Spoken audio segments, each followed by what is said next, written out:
Towards a More Successful International Trade by Ali Sharoni, Adam Faiz, and Mariam Habib. Introduction. International trade can help a country grow exponentially, but with growth comes certain challenges. We have decided to focus on the United States, deliberately studying their challenges, focusing on three main issues. Today, my partners and I will be explaining certain challenges faced by the United States and some suggestions on how to overcome these certain challenges. The United States was one of the strong nations in the last quarter of a century. But now China is emerging and becoming powerful, as it currently produces and ships various products to many countries around the world. Since Donald Trump was elected, the US and Chinese governments have been at a trading war, because the Trump administration started imposing high tariffs on products coming from China. Due to these conditions, many industries have been affected by this. Automobile producers in America, for one, used to sell their car parts to the Chinese market. In 2018, as a countermeasure, the Chinese government decided to raise tariffs from 15% all the way up to 40% for all automobile or automobile parts entering from the US. This hasn't affected the Chinese greatly, bearing in mind that the Asian nation has a thriving automobile sector that can satisfy its own local market. On the other hand, American electric automakers such as Tesla will be hugely impacted in the long run if the China-US trade tension doesn't deteriorate, as well as auto parts sellers who will stand to lose if the situation won't improve. A solution: if the Trump administration simply reduces the imposed high tariffs to a reasonable percentage, then the Chinese government would reduce their tariffs as well. The Chinese aren't affected by this dilemma as much as the Americans are, so reducing their tariffs won't be a problem. Not only will automobile makers and automobile parts sellers benefit, but various industries too. This is a reasonable solution because it can be easily constituted, as it is a simple change in the percentage of the tariffs. It's also ethical since no particular group will be harmed. In fact, the opposite. Automobile makers and part sellers, as well as many other industries, will benefit greatly. Hopefully, this will fix America and China's relationship amongst each other, allowing them to coexist in the future.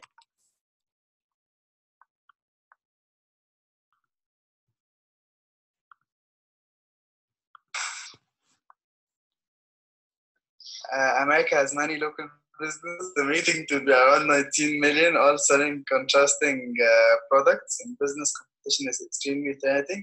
Numerous local business closed down due to competition. Imports coming from international shipping are major threat for many local businesses. For instance, locally produced fruit, vegetables, and dairy products are agriculture. Products typical of fine good that can be found on supermarket shelves nationwide.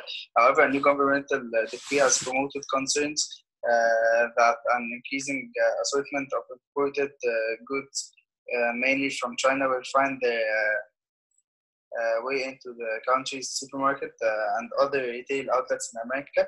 These cheap imports intimidated many farmers, causing them to lower their price to match the imported goods, jeopardizing many agriculture industries, later forcing them to shut down, leaving many unemployed.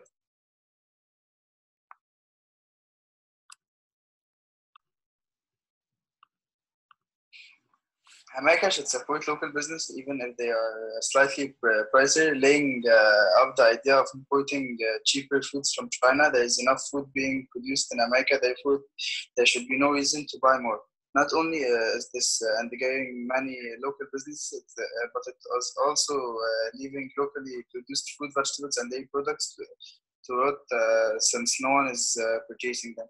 This is a reasonable solution because it can easily be considered, since it's basically not importing and instead purchasing from local businesses. The solution is also ethical since no particular group will be harmed. In reality, many businesses might benefit majorly will remain employed.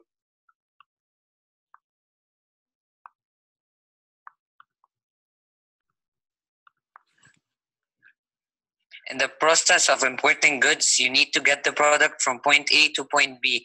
Therefore, you must transport the goods There are several ways to transport products. However, most ways aren't good for the environment. In the US, the transportation sector is the second largest producer of carbon dioxide emissions, accounting for 33% of total greenhouse gas production, according to the Environmental Protection Agency. The pollution caused during the transportation process may cause direct consequences such as frequent extreme weather events and rising sea levels, although the international trading could have positive economic impacts, but the cost of environmental degradation. Solution number 3. Try to buy your products from your hometown or places near you.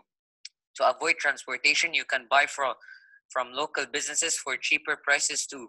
It is recommended to buy items from far places only if necessary.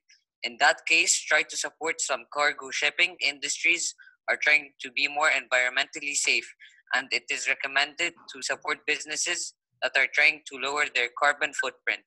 This is a reasonable solution because it can be easily constituted since it is basically not importing and instead purchasing from places near you, which is extremely convenient. The solution is also ethical since no particular group will be harmed. As it happens to be that this solution also benefits local businesses near you. If this is applied everywhere, then the international businesses won't suffer because there are people that live near them and they could purchase their merchandise. Our resources.